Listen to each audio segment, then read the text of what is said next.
ЄС запровадив 14-й пакет санкцій проти Росії.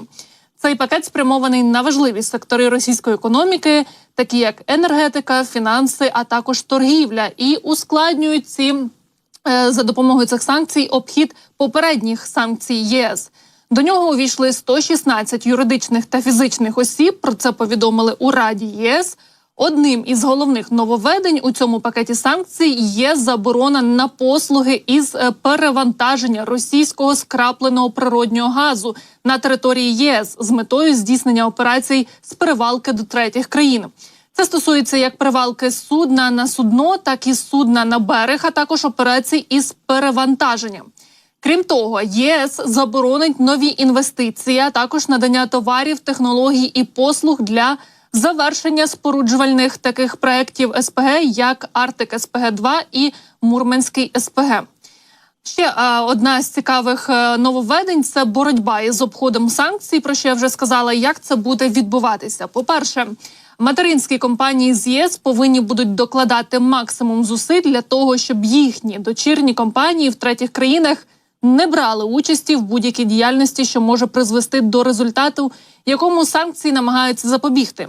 По-друге, з метою протидії реекспорту товарів військового призначення, знайдених в Україні або критично важливих для розвитку російських військових систем, було вирішено, що оператори з Європейського Союзу, які продають такі товари до третіх країн, повинні будуть впровадити механізми належної обачності, здатні виявляти та оцінювати ризики реекспорту до РФ, а також зменшувати їх. Що стосується фінансів, то Рада заборонила використання системи передачі фінансових повідомлень спеціалізованої служби фінансових повідомлень, розробленої Центральним банком Росії, для нейтралізації ефекту обмежувальних заходів. Суб'єктам ЄС, які працюють за межами Росії, буде заборонено підключатися до цього СПФС або еквівалентних спеціалізованих служб фінансових повідомлень. Фінансування політичних партій або інших організацій, тут також є свої заборони з огляду на постійні спроби Росії втручатися в демократичні процеси у ЄС і підривати його демократичні основи, в тому числі за допомогою кампаній впливу і просування дезінформації.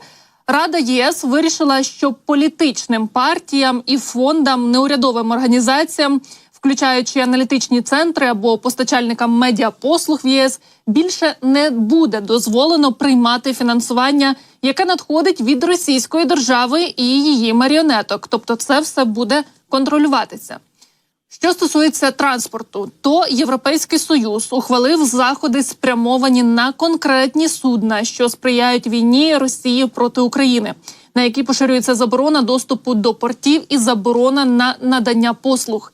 Ці судна можуть бути визначені як такі, що використовуються для транспортування військової техніки, транспортування вкраденого українського зерна, підтримка розвитку енергетичного сектору РФ, наприклад, через транспортування компонентів скрапленого природнього газу або перевалку цього газу. Цей захід також спрямований проти танкерів, які входять до складу тіньового флоту Путіна для обходу стелі цін на нафту.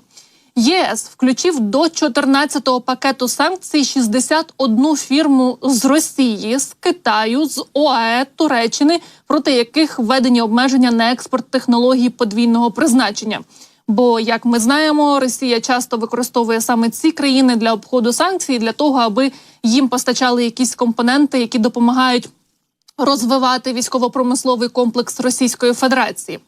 Введено також санкції щодо 27 судів, які входять до тіньового флоту РФ суден. Зокрема, загалом ЄС запровадив санкції проти 116 фізичних та юридичних осіб з Росії.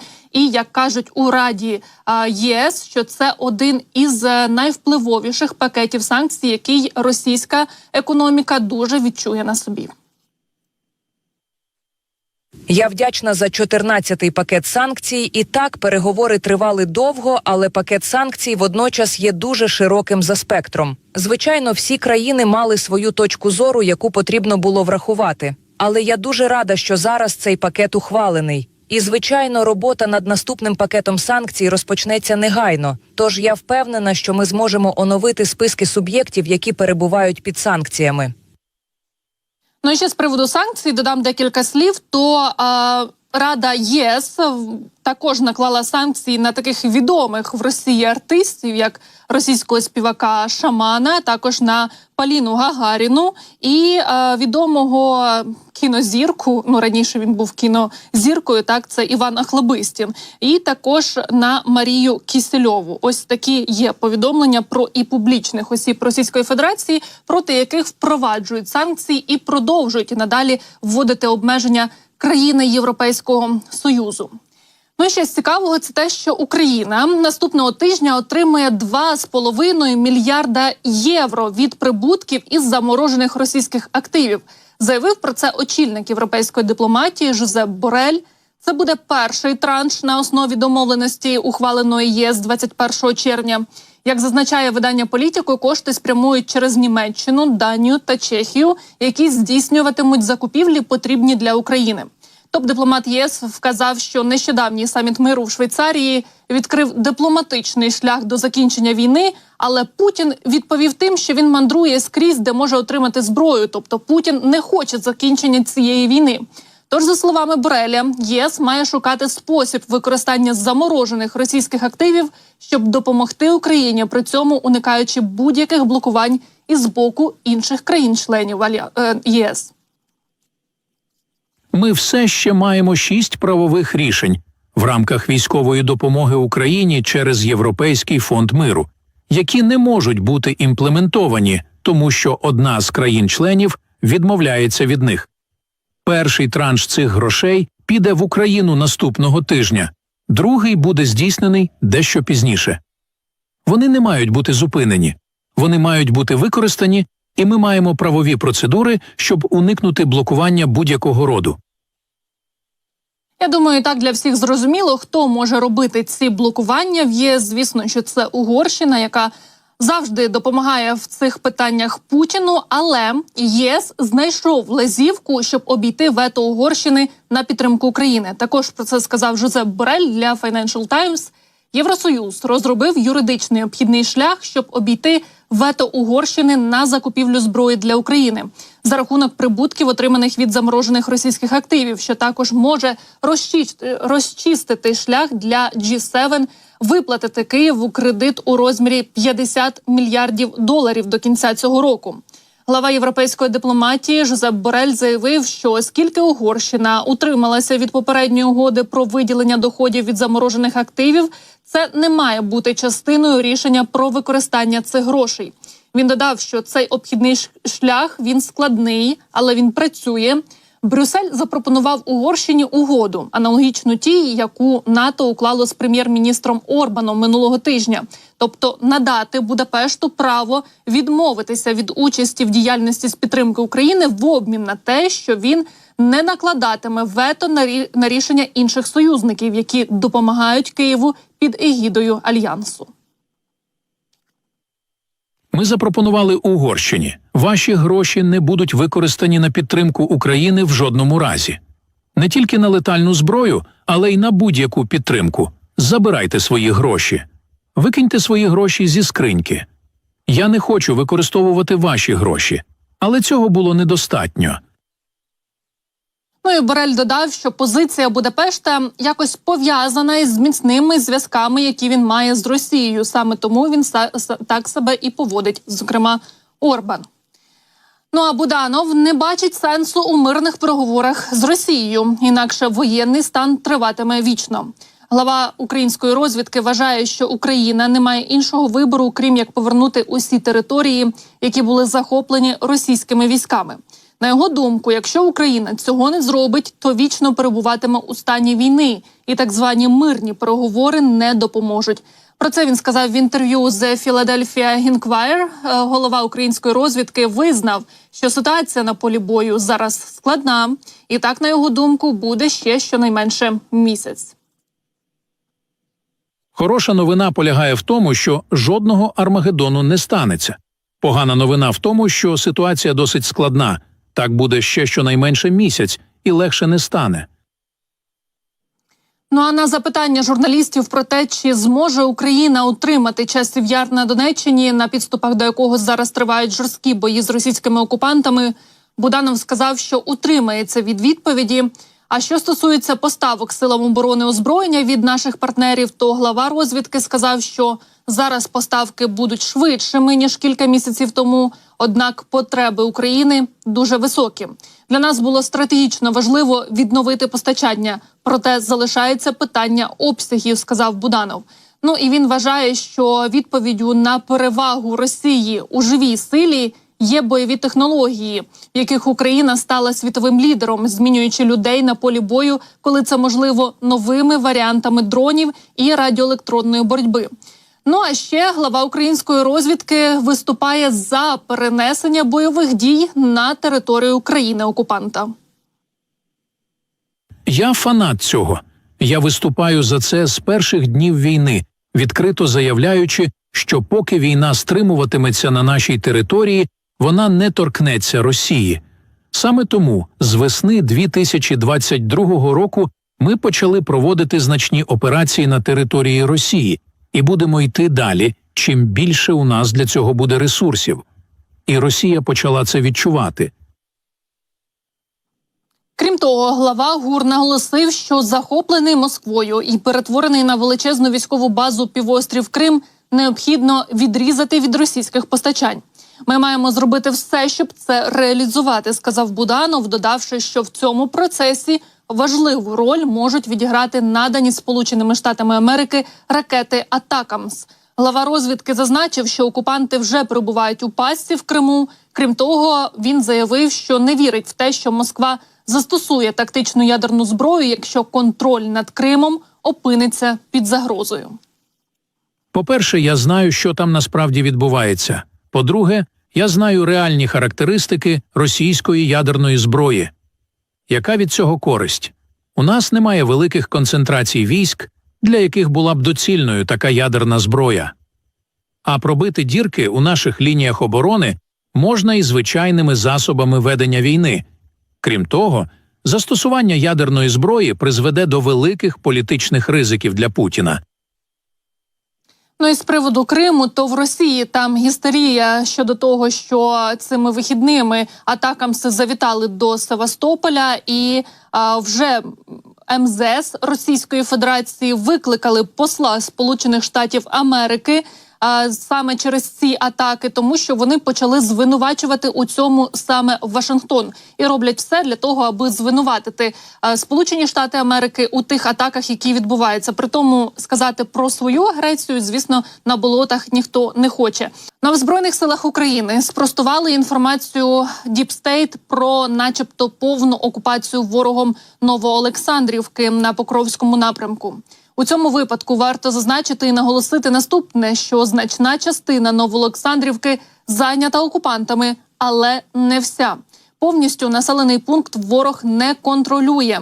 У 110-й окремій механізованій бригаді повідомили, що на вулицях цього населеного пункту ідуть важкі бої. Противник перевищує в силах, але 110-та ОМБР разом із іншими підрозділами сил оборони над зусиллями стримують дикий натиск загарбників. Цитую: «Частина населеного пункту, в яку прорвався ворог, перебуває під нашим вогневим контролем. Вживаються усі заходи для вибиття звідти окупантів», запевнили у бригаді.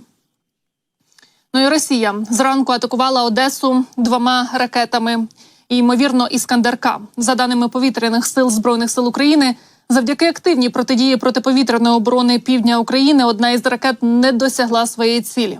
Утім, ракетний удар по Одесі зруйнував великий склад торговельної мережі, а також пошкодив житлові будинки та автомобілі, які були розташовані поруч. Відомо про 3 постраждалих, один з них 19-річний хлопець, повідомили в оперативному командуванні «Південь». Від удару зруйновано близько 5000 метрів квадратних цивільного об'єкту, а пожежа сягнула 3000 квадратних метрів, але її вже локалізували, заявив очільник Одеської ОВА Олег Кіпер. Утім, одеситів закликають зачинити вікна через велике задимлення. Прокуратура області вже розпочала розслідування за статтею «Порушення законів та звичаїв війни». Внаслідок влучання виникла масштабна пожежа на площі 3000 квадратних метрів. Наразі майже 100 рятувальників працюють на місці. Також нам допомагають усі служби взаємодії. Залучено пожежний потяг, працюють психологи ДСНС. Коли пожежа була вже майже локалізована, пролунав повторний сигнал повітряної тривоги. І рятувальникам довелося відійти на безпечну відстань, що ускладнило трохи ліквідацію, саме збільшило час на повну ліквідацію. Наразі рятувальники продовжують ліквідовувати, працюємо далі. Українські морські дрони Sea Baby почали встановлювати підводні міни біля Криму, вразивши таким чином вже 4 російські кораблі. Повідомляє видання The Wall Street Journal. Журналісти стверджують, що Sea Baby заклали понад 15 мін у Чорному морі. Вибухівку розміщували на маршрутах, які використовуються виключно військовими кораблями країни-агресора. Серед кораблів, які підірвалися на цих мінах, ракетний корвет «Самум», патрульний катер «Павел Державін», буксир окупантів, а також великий гідрографічний катер Чорноморського флоту Російської Федерації Владимир Казіцький. Після перших операцій українських надводних дронів росіяни збудували великі загородження на вході в порт Севастополя, аби унеможливити удари безпілотників. І тоді в СБУ вигадали альтернативу і почали використовувати морські міни. Безпілотні катери здатні встановлювати міни із пластику, які важать близько 180 кілограмів. Їх важко виявити, оскільки вони занурюються в мул на дні моря. І таким чином Sea Baby показали перший приклад подібного успішного дистанційного мінування у світі. Раніше морські безпілотники використовувалися здебільшого для спостереження або логістики. Ми, тобто в СБУ, робимо багато речей, які до нас не робив ще ніхто у світі, говорить співрозмовник Служби безпеки України у виданню. Загалом, під керівництвом Василя Малюка СБУ разила вже 11 російських військових кораблів, а також Кримський міст, який рашисти досі не можуть повноцінно використовувати. Ну а на Росії поскаржилися на те, що Збройні сили України вперше застосували «Хаймарс» для атаки на Курську область. Там вражено будівлю ФСБ. За попередніми даними, удар із застосуванням «Хаймарс» було завдано 22 червня. У РФ стверджують, що сили оборони випустили начебто 2 ракети по селищу Мирний у Судженському районі, а також по селу Довгі Буми у Білівському районі. При цьому росіяни стверджують, що обидві ракети нібито було збито, але з'явилася інформація від російських пабліків, що уламками частково зруйнована будівля прикордонного управління ФСБ у Суджі. Також відомо, що один співробітник відомства отримав поранення.